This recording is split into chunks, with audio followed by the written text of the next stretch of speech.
कोयला हांडी बड़ी आसान है, सभी अपनी किस्म की हांडियाँ घर पे पकाते हैं, पर हर किसी की जो सालन की टेक्निक होती है ना वो अलग होती है एक दूसरे से।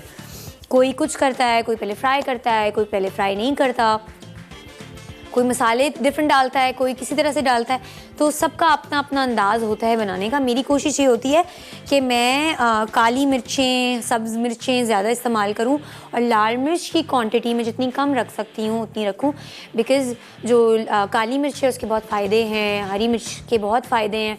लाल मिर्च आपको ज़्यादा एसिडिटी ही देता है आई थिंक, तो आप कोशिश करें कि जो बिल्कुल पिसी हुई, और आपको आइडिया भी नहीं होता है फिट्स बिल्कुल सही है या उसके अंदर मिलावट हुई हुई है, तो आप कोशिश करें कि अपनी काली मिर्च और हरी मिर्च है ना उसका ज़्यादा इस्तेमाल करें, ठीक है। अच्छा, अब ये 2 प्याज हैं जो नॉर्मल सालन वाले स्लाइस्ड होते हैं वो हैं, ठीक है। अभी जिस तरह से ये ट्रांसलूसेंट होंगे, ट्रांसलूसेंट क्या होता है जब इनका कलर बदलेगा, कलर क्या अभी देखें ना, जैसे ये पर्पल कलर के है ना, जैसे ये थोड़े से ट्रांसलूसेंट हो जाएंगे, एज इन कलरलेस होने लग जाएंगे, ठीक है। फिर हम इसमें टमाटर ऐड कर देंगे। अगली ब्रेक पर जाने से पहले हम एक बार अपना बैटर जो है चाइनीज़ पकौड़े का वो भी चेक कर लेंगे। इट्स अ देसी फ्यूजन। इसका इन डिशेस का कोई ताल्लुक नहीं है किसी भी और कंट्री से। It's purely Pakistan meat. तो अगर आपसे कोई पूछे तो आप लोगों ने बोला जी देसी फ्यूजन था, पाकिस्तानी डिश है। ये हमारी दोनों पाकिस्तानी डिशेज हैं।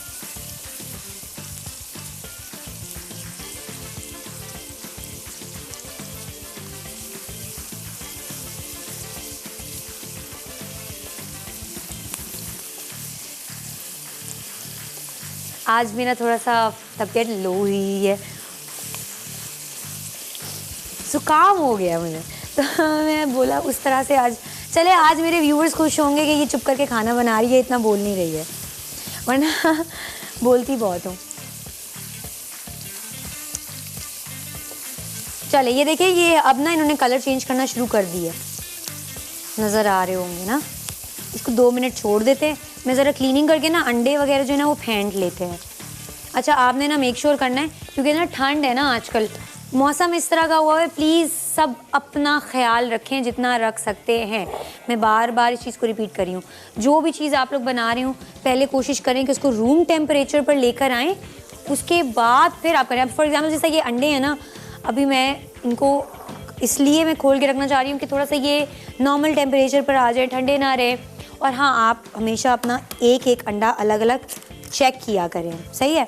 आप लोग चेक किया करें, समटाइम्स होता ही है कि अंडा ख़राब निकलता है, तो अगर आप एक ही बाउल में सारे अंडे फेंट देंगे ना, ये सारे अंडे खोल देंगे, तो वो ये होगा कि जो बाकी आपका जो भी बैटर होता है या आपके बाकी अंडे होंगे वो भी वेस्ट हो जाएंगे।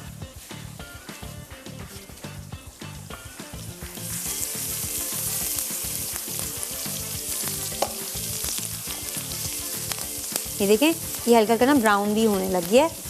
अब ना इसके अंदर मैं ऐड करूँगी 3 टमाटर।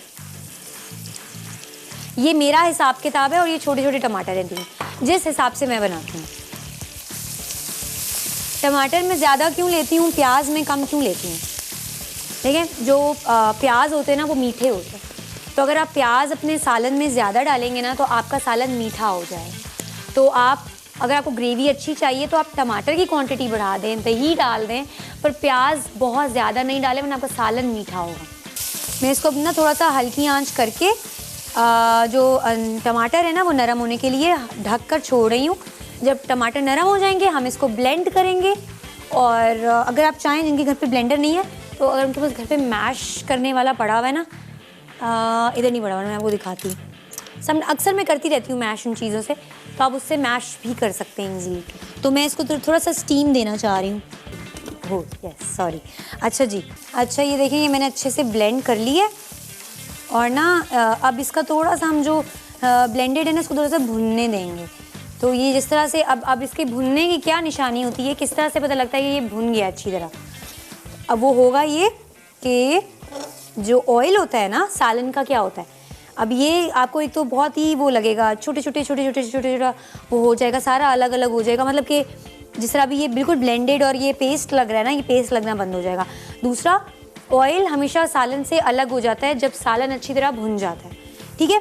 तो हम इसको थोड़ी देर इसका ऑयल सेपरेट होने देंगे, फिर हम इसमें चिकन डालकर अच्छी तरह भुनाई करेंगे, सॉरी हल्दी डालेंगे, उसके बाद फिर हम चिकन डाल के अच्छी तरह भुनाई करेंगे। बाकी मसाले ना कड़क और फ्रेश रहने देंगे, तो उनको भी मैंने छेड़ी, अदरक लहसुन भी डालेंगे, सॉरी। अच्छा, ये जो पानी है ना, ये ब्लेंडर में से जब हमने इसमें खाली किया था ना, उसके बाद मैंने क्या किया कि ब्लेंडर में थोड़ा सा पानी डाला पीने वाला करके ना इसमें डाल दिया, ताकि अगर जो भी हम लोगों को इसमें पानी डालने की ज़रूरत पड़ेगी तो हम यही थोड़ा थोड़ा करके ये वाला पानी यूज़ कर सकते हैं, ठीक है जी। आप देखते हैं हमारा सालन कैसा बन, वो देखें ऑयल अलग होने लग गया है, ऑयल सेपरेट होने लग गया है। अब इसको हम तेज़ आंच पे थोड़ा सा हम इसको और भूनेंगे, फिर इसके अंदर अदरक लहसुन और हल्दी डालेंगे। अब इसको मैंने थोड़ी देर के लिए छोड़ना नहीं है, क्योंकि इसने ना ऑयल छोड़ना शुरू कर दिया और नीचे चिपकना शुरू कर दिया है। अब इसमें मैं डालूंगी चिकन और चिकन की करूंगी भुनाई।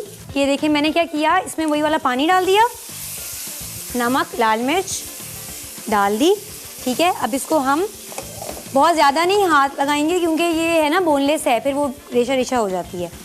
इसको भी हम फ्राई करेंगे अपनी हरी मिर्चों को हल्का हल्का। ये हम गार्निशिंग में डालेंगे।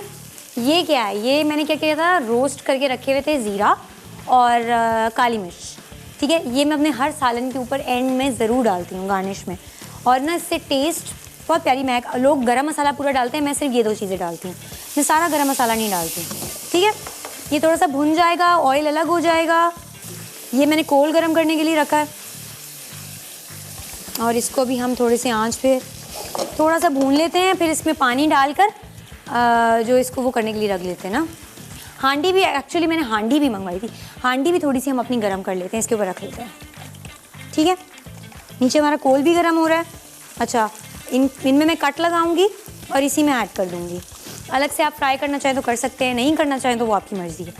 अच्छा, इस प्याज का मैं क्या करने लगी हूँ, इसको ना हम इधर से काटेंगे। ये मुझे थोड़ा सा ही चाहिए था, बट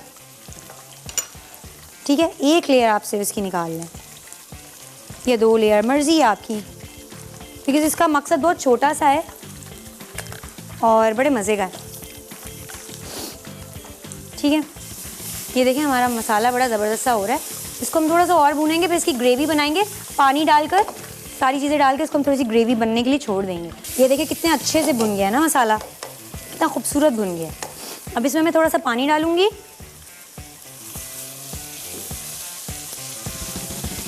हल्की सी ग्रेवी बनाएंगे, बहुत ज़्यादा नहीं।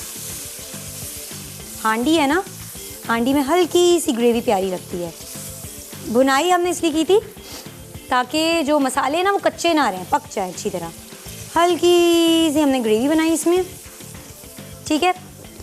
अब इसमें मैं डाल रही हूँ क्या क्या, ये हरी मिर्चें,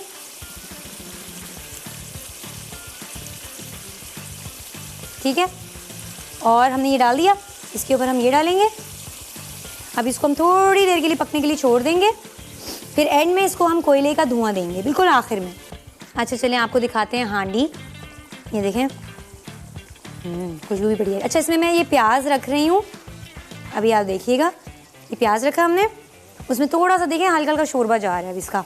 अब क्या करेंगे हम, ये जो हमने कोल गरम किया था ना, ये हम इसमें रखेंगे और 1 मिनट अब इसके ऊपर हल्का सा ऑयल डालना है। सो ये इसमें ऑलरेडी था। अब ये हल्का सा हम इस पर ऑयल डालेंगे ताकि ये देखें धुआं बनने लगा। एंड कवर, सही है। सिर्फ हम 2 मिनट के लिए रखेंगे, तब तक ज़रा हम अपनी हांडी जल्दी से वापस से चूल्हे पे रखकर इसको भी अच्छे से गर्म कर लेते हैं, ताकि जब हम इसमें सालन डालें तो ये गरम गरम रहे। और हांडी जो है ना थोड़ा लंबा टाइम तक गरम रहती है, ठीक है। अपनी हांडी हम रखते हैं, अब बिस्मिल्लाह, ये हमने इधर रखी गरम गरम हांडी, और अब हम सालन अपना निकालते हैं। आई होप अच्छे से कोयला, हांडी को कोयले का धुआं मिलना ज़रूरी था, इसलिए हमने कोयला डाला है। कोयला हमें बेस्ट तरीका ये होता है कि आप प्याज लें और प्याज के ऊपर जो है ना आप कोयला रखें, और फिर आप ऊपर से थोड़ा सा ऑयल डाल दें, तो वो इतना अच्छा सा पूरा स्मोक देता है ना कि वो अनियन का भी स्मोक आ रहा होता है और कोल का भी स्मोक आ रहा होता है। सो टू गुड, बिल्कुल रेस्टोरेंट टच आएगा, बिल्कुल वो लगेगा कि जैसे आपने रेस्टोरेंट से अपनी हांडी मंगवाई है। ये अब हम इसमें से सूप इसका निकाल कर और इसको हम साइड पे रख देते हैं। ठीक है जी, अब हांडी अपनी सर्व करते हैं अच्छे से।